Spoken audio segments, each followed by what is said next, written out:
Hello, and welcome in to another edition of the CatCast with your host, Kat Kennison. Glad to have you again for an excellent podcast that I plan on having today. We are going to continue, of course, with our religious topic that has been so popular that I just can't stop talking about it. I almost feel like God wants me to do this. Like he's, wants this. Today I was at lunch and I'm reviewing comments that were left, and all of a sudden it just feels like there's stuff I gotta say, and feels like God through me. I don't know. Maybe it's just my passion for philosophy and talking about this stuff, but I can't put my finger on it. All I know is that it is intriguing and has me fascinated. So we will continue with this as long as we continue to have good feedback. Now, we're going to start by saying one of the people wrote and thought that there was a language barrier or that we're having issues. And I want to say this. I've only had really one person that has been an issue. Other than that, all the responses have been amazing. And the particular gentleman that responded, or ma'am, lady, has been very, very good at the way they explain things.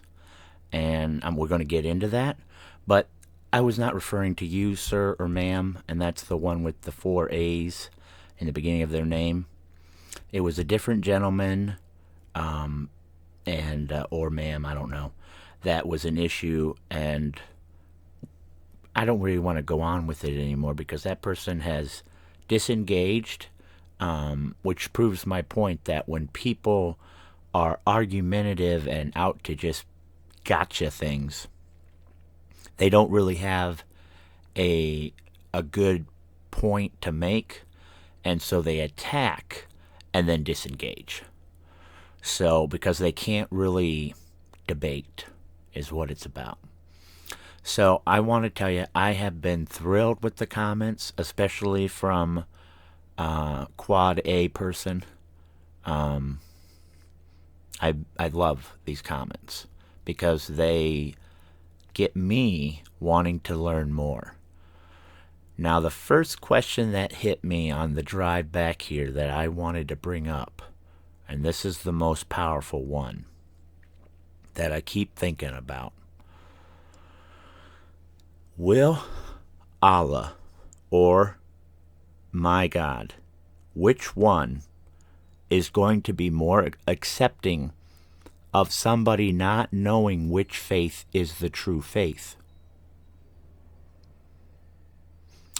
So, we're here on this earth now, raised by parents that were raised by a religion, and it's pretty much geographical, a lot of it, If you notice, a lot of Spanish people from South America are Catholic because of the Crusades and whatnot, or whatever they came over. That was wrong, what Christians did back then. But it did convert a lot of those people then to that faith. But now, will the Muslim God punish those people for what their ancestors had happened to them, which not even their fault? Like the conquistadors came to South America and forced it down their throats, and then people just over time moved over to it, and now it's what their parents have been. So my main question is, why will Allah punish you for that? I really need an answer for this. This is big, in my opinion. This is what has changed Kat's whole perspective on religion. You're punishing people for what they believe because of their parents, because of possibly conquistadors that forced it down their throats. And then because you don't convert, then God's going to be mad at you? See, this is what I'm trying to understand. This is my main reason for starting this topic at all. And I know people have said, well, what you're preaching is not Christian fundamentals. And I know that because my issue that I can't get around is why my God would punish you for where you're born. That's like a race thing. We all know the color of our skin is determined by sunlight, okay, by where we lived. But it takes 20,000 years for that to actually evolve, okay? And that would mean if you're outside all the time, which now we're not. We're inside all the time. So we're basically just the color of where our ancestors came from. And if you marry into darker skin complexions, that tends to be come out more. But, I mean, why would you punish somebody for where they're born? I don't believe it with race, and I don't believe it with religion. So that's the crux of this whole conversation. And I do have lots of questions about the things that people say. I've got a tea here this time with a straw. I'm trying not to smack, but I do get dry throat, so I'm going to have to drink some tea here. Keep this whistle wet. Know what I'm saying? Anyways, we're going to read through comments again and discuss more. But I hope you understand the main crux of what I'm asking. You know?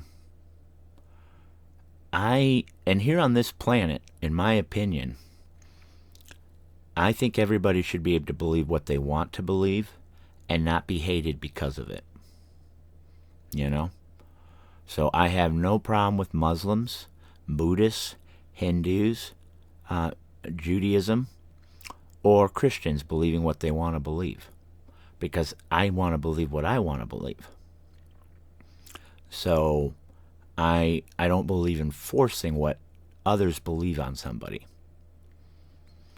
And that goes back to politics as well. When Democrats want to force you to believe what they believe, instead of just, they're all for diversity of skin color, of gender, of nationality. But when it comes to diversity of thought, they don't like that. And I have issue with that. Now, this creates dialogue about religion. A lot of people don't like talking about religion anymore because of how everybody gets so passionate about their beliefs and doesn't listen. And even myself, I do that sometimes. So I'm really trying to come at this today unbiasedly. I know I have some bias in me, but I am doing this to learn. And I would hope that Allah would appreciate what I'm doing here, because I think it is hopefully brings people together. At least it is right now. Like, everybody that has been responding, besides one person, is very engaged in wanting to have dialogue that is productive and meaningful instead of just hate. You know? That's what it's all about. That's what gives me goosebumps and makes my hair stand up. You see that hair standing up right now? Because of this, what we're doing. I think that's God, you know, saying keep doing this. This is powerful. People need to hear it.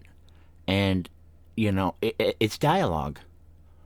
We don't know for sure. We're going by what we believe. And that's what I think. Why would have God gave us free will if to not dialogue like this and learn? If he wanted us all to just be androids, robots, he could have made us that way. But that would mean nothing then. Where if you have the thought to come out and talk and explain and listen and understand, it means more than if you're just programmed to do it like animals and instinct. And that's the one thing that separates humans from the animal kingdom, right? So that's a lot of setup, but I think we're ready to get into this stuff. I am anyways. So we will start with our friend. Again, this is the person with 4 A's, and then I believe it's an LKAHTANI. 9185 is how I've been referring to this person. I've never been talking to you about, you were not the one I was talking about, and I made a point of not making that person's name known. But if you look through the comments, you'll probably find the original person that caused the issue with me. So it's not you. I love your responses, and I love hearing what you have to say, and I love dialoguing with you in 9185. So, and he's teaching me. The next thing he's going to tell you. The middle of the Quran, the miracle of the Quran is provable, and we can test that here together through your podcast. Thumbs up. I love that. Then he says, maybe you are not familiar with this number in blue color, but if you click on it, it will take you to the minute that I'm referring to in the video. I did not know that. Okay, I thought it was chapter verses. And I was like, why is he pointing that out? But then there's no scripture behind it. I'm like, and I tried clicking on it, and then it did go to the video part because I thought it was going to take me to a video that was talking about it. And then I realized, oh, it's moving the video here around. Oh, no, I did not know that. See, you taught me something. I love it. I love it. Thumbs up again. All right. His next comment, or her.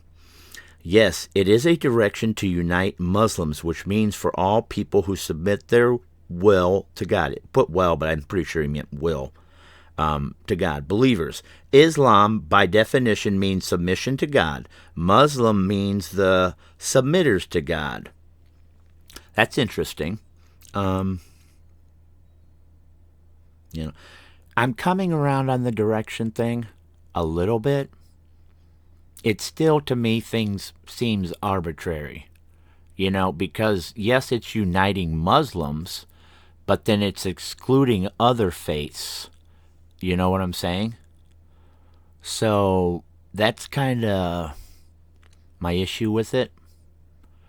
I think I'm logically trying to think about it, why I'm against it, and it comes down to it excludes other faiths right off the bat, which maybe you'll say other religions do, but who else has brought this Mecca thing up? Has there been any other prophets besides Muhammad that said you need to do this? I'm just wondering. Again, asking questions. I'm not fundamentally opposed to the praying in a certain direction. I am opposed to the 5 times because, again, I think it waters down prayers. It makes it so commonplace that it doesn't mean that much. When I do a prayer, it's when it needs to be done. Like, to me, God, sure, I guess he can listen to all your prayers and it's not an issue, but I'm like, why worry him with every little, why pray just to pray? I mean, this is difficult for me because I like the concept of praying 5 times or of having the prayer. I don't know about you do it certain times a day. Everybody does it together. It's like a rehearsed thing to me. And I think that's what bothers me about it. I don't know, though. I'm really trying to understand, though, these concepts. It comes down to the discipline, but discipline like that is easy discipline. What's hard to do? Staying away from porn, staying away from alcohol, staying away from gambling. Those things are hard to do, okay?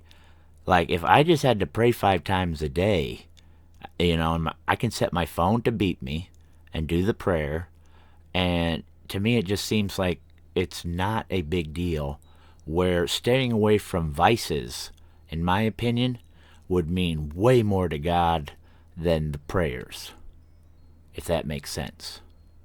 Vices are like idols, and if you let a vice become greater than the Lord, it has become an idol, right? And to me, that's more of what God was speaking about when he didn't want any other gods before him. And that's what has been lost by people now. And you want to compare the Father, Son, and Holy Spirit as being like three gods, which I'm never going to accept that, because I just don't. That's never what I was taught. Okay? They're pieces that come together to make one. Okay? That's the only way. That's why I used the body metaphor yesterday of the head, the torso, and the limbs. You know, all three make one. Without but you don't, by themselves, they're not anything, basically. You have to have all three of them for it to work. So again, it's one. It's three in one. So, you know, I know we're kind of nitpicking here, and I'm really trying to understand your perspective, and I want you to kind of try to understand where I'm coming from too. Since we've both had different upbringings, we have things that are kind of established in us that already make us a tiny bit biased from where a person that has never had any religion at all. I would love to have somebody that has not had any religion to dive into this conversation and get their input. Somebody that has a totally blank outlook on it, like, would be the best, because then they don't have already a built-in bias. They're listening and absorbing what they hear. That would be the best. I would love somebody that would do a research thing on the three religions, the three main, Muslim, Christianity, and Judaism. I'm going to leave Hindu and Buddhism out of there because they're just too different than the ones we're talking about.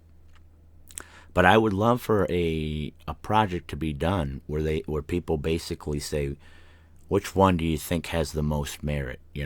It's going to be, but you'd have to have it by people that are not in religion at all. They'd have to be atheists. They'd have to be atheists that don't believe in God. And you'd have to say which one, if you were going to believe in God, would make the most sense to you.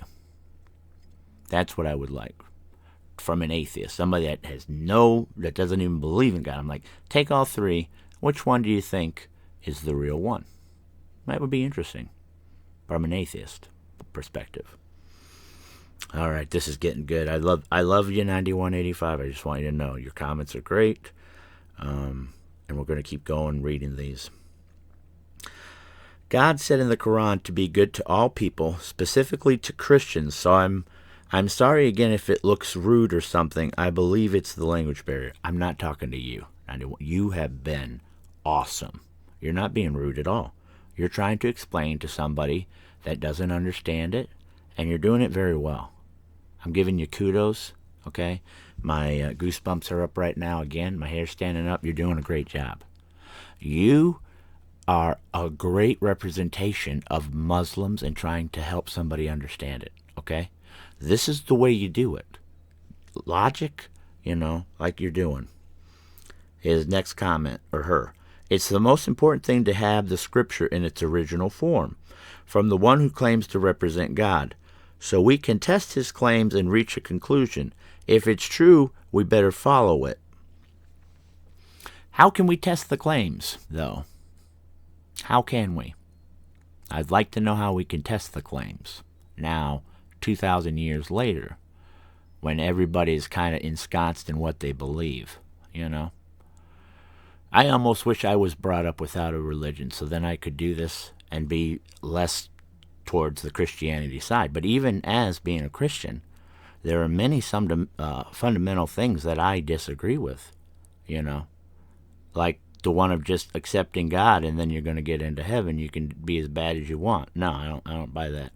Maybe before you accepted God, And then if you become a believer later in your life, but then at that point, you've got to start walking the walk, you know?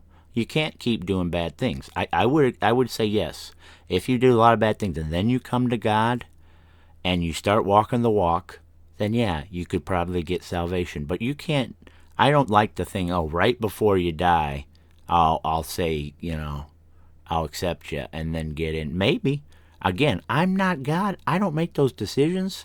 That's His job. It's not mine. So I can just have my opinion on it.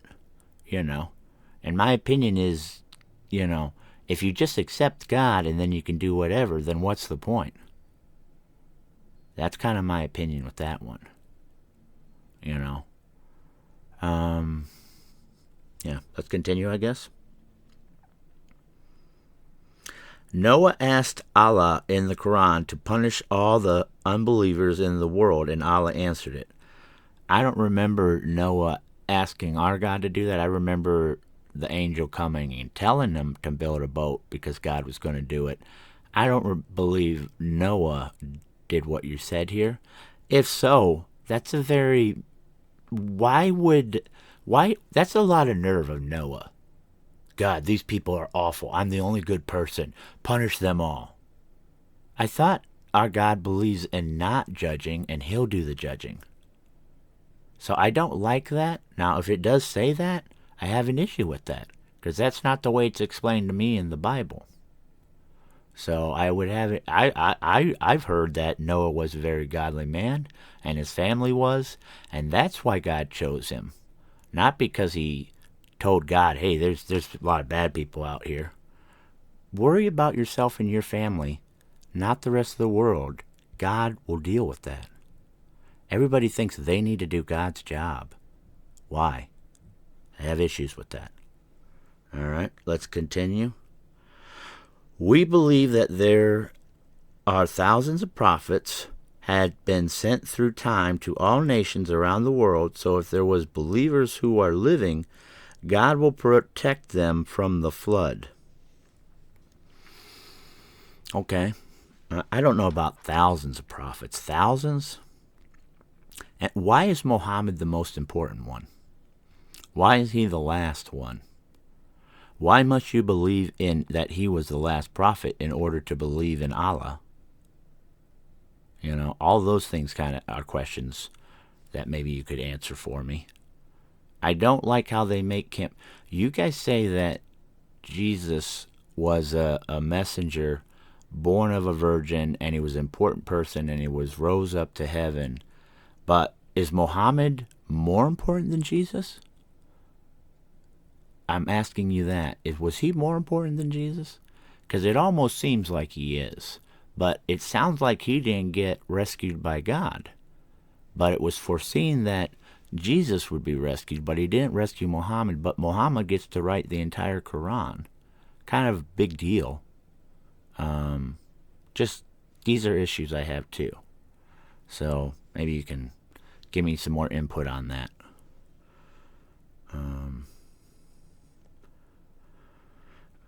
Matthew 23:36-39. Jesus prayed in Gethsemane.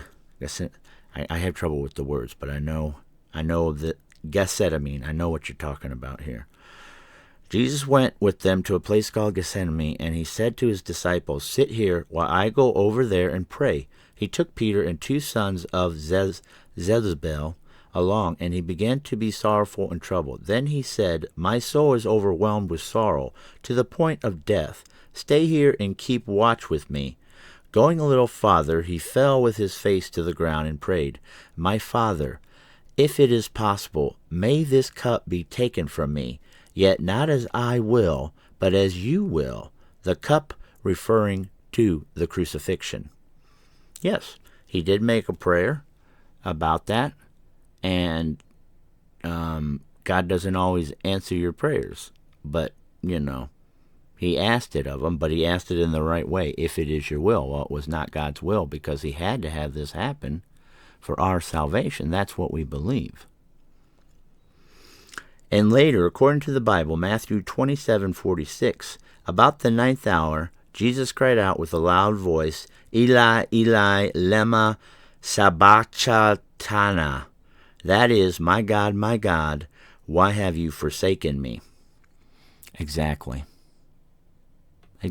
You're right. He did cry out, why have you forsaken me? But again, this is a message meant to be conveyed by God. And God was Jesus. So he's talking to himself, kind of, okay? You guys keep on saying that he was talking to himself. So the people there could hear it, and it could be written down. So the message was being conveyed by God through Jesus, who is God, to the people that were there to hear it. Does that make sense to you? So, I understand what you're saying. Do you understand what I'm saying about why he did that? That's the whole point. He hasn't forsaken us. When we pray, when bad things happen to good people, we don't blame God for it. That is just the way the world works because of free will and everything. Okay, you don't blame God for how everything works out. Because, again, I don't believe God is going around punishing people now on earth the way he did in the past. He doesn't do that anymore. Okay? He'll wait till you get to hell. Then you get punished by the devil, by Satan. So, there's no point to double punish people, you know? If he punishes you here on earth, that can just make you resent him and never come to him. Think about it that way. Does that make sense? But I do love what you're writing here. I love that you take things out of the Bible too. Jesus is quoting Psalms 22:1, a psalm of David. My God, why have you forsaken me? Why are you so far from saving me, so far from my cries of anguish? Last thing for today from 9185. We accept Jesus as the Messiah, and the definition of it is the anointed one or the chosen one. And we believe he was a great prophet and was anointed for a hard mission. The previous one and the next will be when he comes back. Have a great day, brother. I gave thumbs up on all his stuff here. I loved it all. I love how he said have a great day. I'm going to put a love on that one, actually. But he did continue because it wasn't the last one for the day. He had more to write here. Nice smiles. Yes, it depends on the situation and the amount of harm. In the desert, first Mark 12 through 13. At once the Spirit sent him out into the wilderness, and he was in the wilderness 40 days, being tempted by Satan. He was with the wild animals, and the angels attended him. Jesus was protected and ministered to by angels under God's guidance while he was confronting the devil. So Jesus was protected. Alhamdulillah. Thank God. Oh, okay, I think that's what that means. Alhamdulillah means thank God. I'm really bad with pronunciation, but I'm trying. Sure. Yeah. I guess you could say he was protected, but it still was not a good experience. I mean, the devil wasn't physically harming him, but, it's mental abuse for sure. Yeah, okay. I will address the topic of marriages of the prophet with you later after we finish with the proving that Quran is from God and it's in its original form. Why are we waiting to address that? I think it's pretty important to address that now. Just kind of wondering. I'm going to probably have to start reading it myself and figuring out what everything says. But this is a major sticking point for a lot of people. This is it right here, this thing about the prophet with the marrying the 6-year-old consummating when she's not. This is a very big problem for all of us. So that has to be answered, okay? But I'll keep working with you. I'm going to end up Googling it and finding out and just bring it up myself if you don't tell us your opinion. So it might be better for you to give us it before I get Google's opinion on it. Just saying. That's a big deal, dude. Ma'am, whoever. Let me know if you're a lady or a dude, and maybe you could give me an easy name to call you instead of 9185. That would be nice too. We are not against any faith or belief. We are commanded to share the truth, and whoever accepts it, it's for their own benefit. Yeah, right. That's what I'm trying to learn. But again, now, am I going to be pissing off my God that I'm trying to learn about your God? You know, I keep thinking about that because you guys are so, the monotheism is about which God is the right God. And so if I start branching into that, am I going to upset my Christian God, that I believe in? You know what I'm saying? Is he going to now be mad at me for investigating this stuff? Would your God do that to you? If you wanted to investigate Christianity, is he going to then look down at you? This is another thing that is my major sticking point. How are we supposed to know which one is right? I'm supposed to go against my parents and take it from a complete stranger that you're right and my parents are wrong. That's hard for people to do. And why would God or Allah, oh man, we're out of time. Why would God or Allah do that? I mean, it's just mean. Amish people will shun you if you leave your family or something. And if you want to join the Amish community, they'll make you shun your old family. That's not what Jesus believes. He believes in accepting people. Why would you shun people? Shunning is the worst form of punishment you can do. Refusing to talk to people, acknowledge them, interact with them is the absolute worst. But that's what Amish people believe they're supposed to do. I don't think that's a Christian principle at all, but they are supposedly Christians that believe that. So, again, that's where I have issues. I want to read his last little bit, and then we have to cut it off because we're over time. I thought I had more time, but these things just fly by. But this was another. Like I said, I'm really enjoying these podcasts. I hope you guys are too. You said, let's assume that God didn't send Jesus or Muhammad. We must follow Moses' message in that case. Allah sent the last messenger and prophet. Allah sent the last messenger and protect the message by himself this time. The previous scriptures, Allah said that he trusted it to the rabbis and priests, but they failed and they will get punished for they corrupted it with intent to get worldly benefits out of it. Possibly. Yeah. But again, that's not ours to decide. That's God's decision.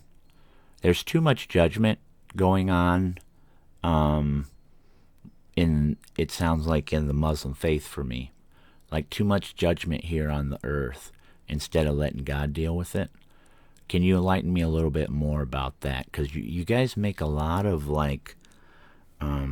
judging decisions that I don't know if you should, Like I can understand what you're saying there, but again, it's not our job to punish them. It's God's job. When we start speaking as if we're the Lord, that's taking the Lord's name in vain. And that's why I'm very careful to always say these are just my opinions, my views. I don't speak as if I know the truth. I speak as how I feel and the way the doctrine speaks to me and how I think the message has maybe been messed with over the centuries. So that's kind of where I come at it from. But my main principle is don't do the judging. I'm going to let God do the judging. Now, you can punish people here for breaking laws. They kill somebody, whatever, that's laws. But when it comes to religious stuff, I have an issue with men punishing people over it, you know? So that should be done by God. There's too much judging. All right, another great episode, though. I love this. And again, I want to tell everybody thank you for engaging. I'm not mad anymore. Like I said, only one person was an issue. They disengaged because they couldn't win their argument. It was more about attacking.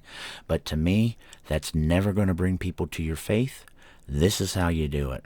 You interact with people and you explain to them what you believe in a nice manner, and that's what makes people listen.